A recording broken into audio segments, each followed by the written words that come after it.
Now the Three Martini Lunch with Greg Corombos and Jim Geraghty.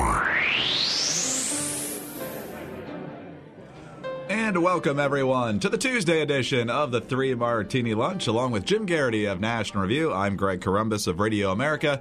Good, bad, and crazy martinis for conservatives today as usual. And if you were with us yesterday, we kind of had a double shot for the good martini as both Ben Carson and Carly Fiorina announced officially that they're running for the Republican presidential nomination. The action continues today. Former Arkansas Governor Mike Huckabee going to make it official later today, Jim, that for the second time he is seeking the GOP nomination. He ran in 2008, scored a win in the Iowa caucuses, and then after that found kind of tough sledding, did fairly well in South Carolina, but not well enough to win. And after that, the map just didn't work out for him. So obviously, he brings certain things to the table. He's got experience running a presidential campaign. Social conservatives like him. He's a very compelling speaker.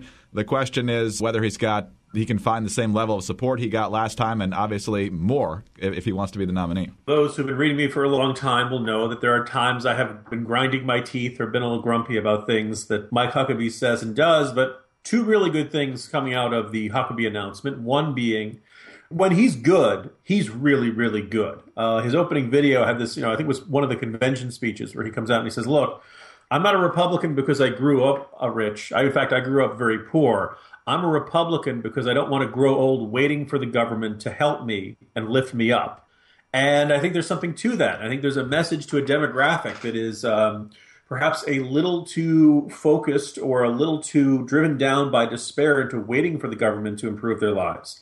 Mike Huckabee can be a great advocate for some of that stuff. The other thing is, if, like me, you've kind of wondered if some of these folks who say, oh, I'm thinking about running for president, I'm dipping my toe in the water, I'm thinking about maybe possibly forming an exploratory committee. Look, Mike Huckabee's in, and to give him credit where it's due, he is now in the arena. He will rise or fall on his own skills as a candidate.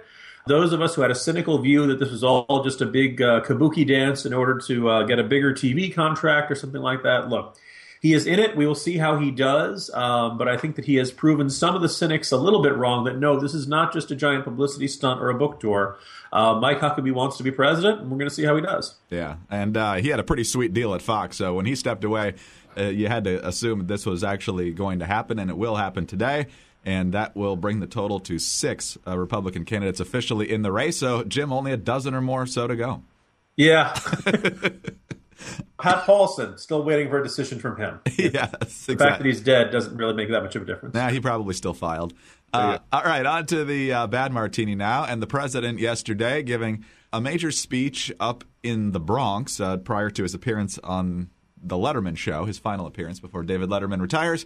And the speech in the Bronx, he talked a lot about the situation in Baltimore, how to improve relations as he sees it between the community and police.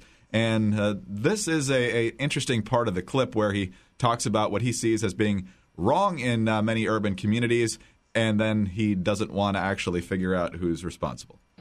Across the country and in parts of New York, in parts of New Jersey, and parts of my hometown in Chicago, there are communities that don't have enough jobs, don't have enough investment, don't have enough opportunity. You got communities with 30 or 40 or 50% unemployment. They've been struggling long before the economic crisis of 2007, 2008. Communities without enough role models. Communities where too many men who could otherwise be leaders, who could provide guidance for young people, who could be good fathers and good neighbors and good fellow citizens, are languishing in prison over minor, nonviolent drug offenses. Now, there's no shortage of people telling you who and what is to blame for the plight of these communities. But I'm not interested in blame. I'm interested in responsibility, and I'm interested in results. Jim, that's a pretty fierce indictment of his own record. No wonder he doesn't want to assign responsibility. I'm not interested in blame, but here's whose fault it is. Two aspects. One, when Obama said yesterday how he wants to continue his project after his presidency, I mean, this guy just can't hit a deadline ever. You give him 8 years. Not enough time. Not finished yet. Sorry, teacher. I guess the power of the presidency just wasn't enough. Never mind the fact that he's ignoring the Constitution, doing everything through executive order. And also, what was that project? Just thinking back to that speech where he said, we are X days away from fundamentally transforming the United States of America. And I think a lot of us look around and say, actually, this country does look pretty fundamentally transformed. I remember back when the president had to get Senate approval for his appointments, and he couldn't just change immigration law all on his own, and they couldn't just make up healthcare reform law on the fly without passing it through Congress and all kinds of stuff like that. But it's not like we were at a point in his presidency where we expected a really good response from President Obama, but yeah, we kind of knew that eventually he would take something like this and eventually it would turn into it's all Republicans' fault. My policies could have fixed all this, and let's not play the blame game, but it's all on them. Yeah, that's generally how it goes. He's the king of the but in a sentence, talking about things that conservatives will actually think, wow, that's I think he's right on right there, and then the but hits. And he basically nixes everything he said right before that. So it looked like for a moment yesterday, Jim, as we head to the Crazy Martini, that there was going to be another flashpoint in Baltimore. Fox News reporter Mike Tobin going on the air, kind of breathlessly reporting that he believes he saw somebody get shot in the back by police. Heard a gunshot, saw a guy hit the deck face first, and so they came on to say that there was a shooting. And then eventually, several minutes later, we got this exchange, starting with a Baltimore police officer speaking with Leland Vittert of Fox, and Shep Smith finally admitting what was becoming painfully obvious. Nobody was shot. How are you sure about that? Because we have no shooting victim right now. So there's no gunshot wounds? There's no gunshot wounds reported at this time, no. Why do witnesses say there was a gunshot wound? I think it was just a misperception in the community that stemmed out. Are you worried about how big this crowd's getting? Stop it. No, we're not. We're fine. I didn't mean for that to be on TV. Sorry. I just mean come on back to the set now. It sounds to me like what's happened is we screwed up. What it sounds like, and what we have is nothing.